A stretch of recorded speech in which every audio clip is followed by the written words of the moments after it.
Welcome to Eat, Smoke, Drink. Today I am going through two bottles of Imperial. Imperial is one of the more recently closed distilleries. It's starting to gain momentum and popularity now, which kind of sucks because it's a really good distillery and people are now buying it and starting to pick up that it is pretty fucking awesome. Imperial was quite cheap for a while, but like I said, anything closed and anything ghost distilleries, it starts to become popular more and more as time goes by. And the prices you're paying today is probably double what you're paying 2-3 years ago now for Imperial distilleries. Look, a lot of you out there will know about Imperial.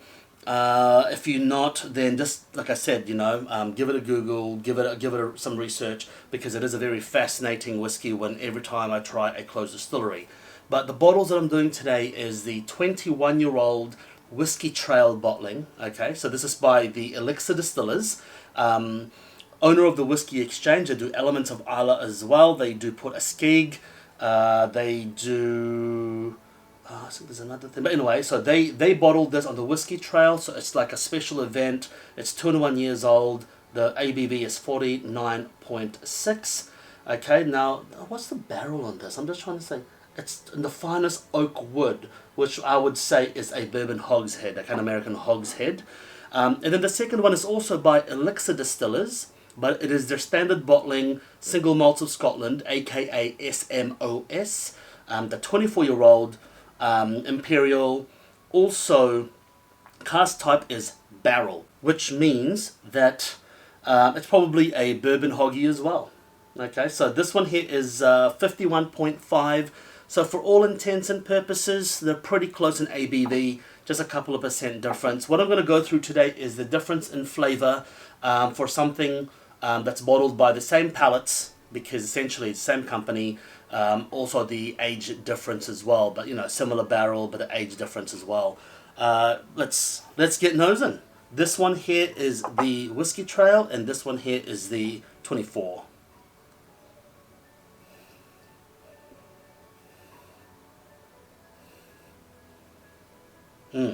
So the Whiskey Trail, it's got a firier nose,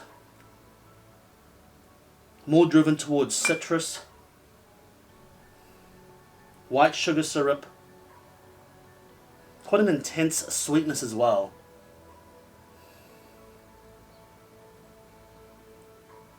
The 24 is quite unusual. The 24 obviously it's got 3 more years in the barrel, but it's much more intensely oaked. The tannin is much more prominent. I'm getting a hint of smoke in there. The coconut is far heavier on the 24. That's interesting. 3 years apart, same type of barrel most likely, but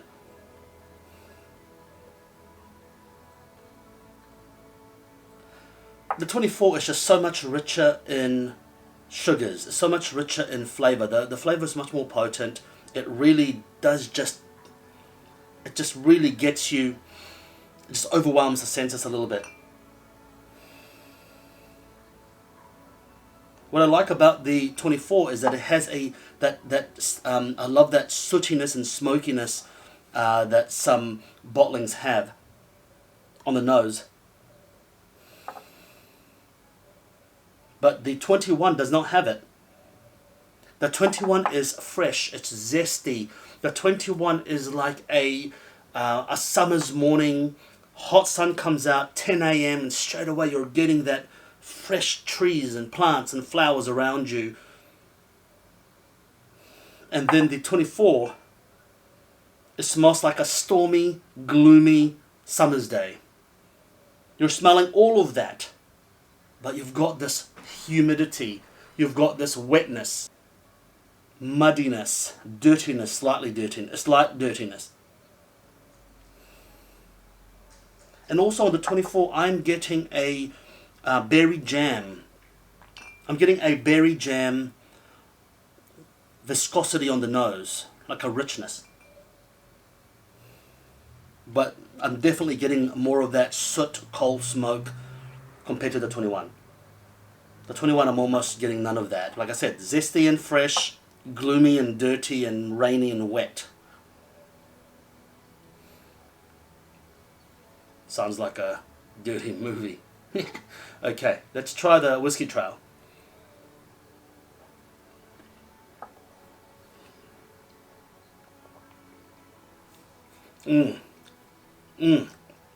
Wow, it pops. The 21, the whiskey trail pops. I'm getting a burst of fruit, burst of lemon, burst of green apple, followed by a slight medicinal bitterness, almost like a licorice, aniseed, like a Jägermeister back palate, just a herbaceousness. Whoa, it's got a heat to it as well. It's not smooth by all means, but it is extremely, extremely thick in flavor, chewy. The finish is lingering. Absolutely delicious.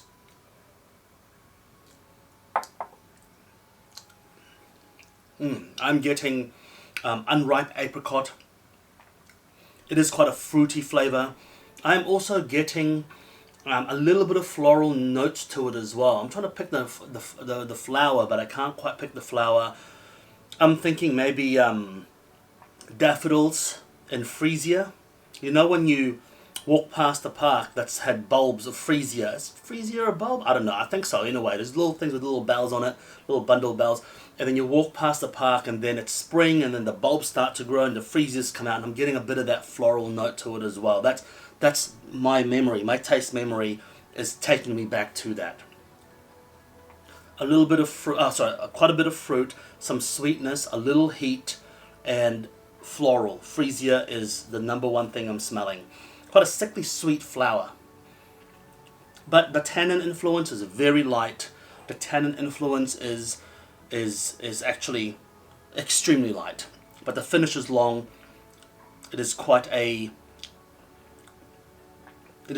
potent bottling. Let's try the 24.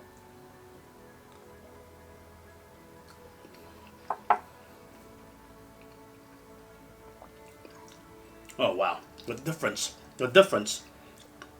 Talk about the refined gentleman in a suit compared to the, the non-gentleman in a suit. Rustic, a bit spicy, a lot more refined. The heat tapers away, intense syrupy sweetness. Okay, not super intense, but quite an intense syrupy sweetness compared to the 21. I'm getting definitely the condensed berries. The fruit that I was getting here is very different to 24. Obviously, they're different barrels, single barrels, okay? So I'm not saying that they're the same, but just amazing to see the difference in them. I'm also getting the herbaceousness in the 24, the same herbaceousness that I'm getting on the 21, but times 70%. Much more herbaceous on the palate. Definitely very much like a Jägermeister, a little bit like a Benadryl cough syrup. You definitely get some of that herbaceousness and medicinal notes. But sweet, heavy tannin. There's no dirtiness that I'm getting on the palate that I get in the nose. It's very, very medicinal. Very medicinal and extremely viscous on the palate. The finish is once again very long.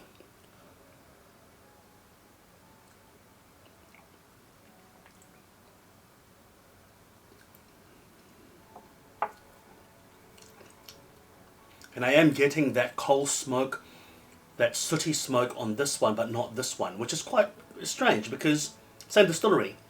But this one here, I'm getting way more smoke. Coal smoke, a little bit of wood smoke, but definitely coal smoke, that fossil fuel smoke. Both absolutely delicious. The ABV is really good. I like the ABV.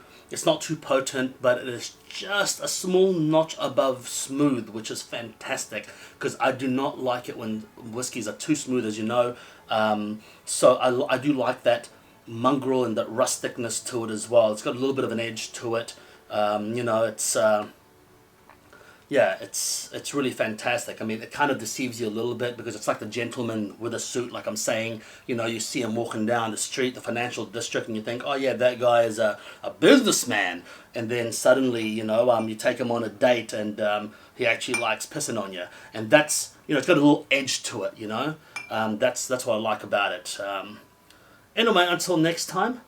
Make sure you eat, smoke, drink. Thank you for joining me today. What are your thoughts on Imperial? Have any of you tried these bottles before? Especially this one here. I'm curious to know what you think of the whiskey trail.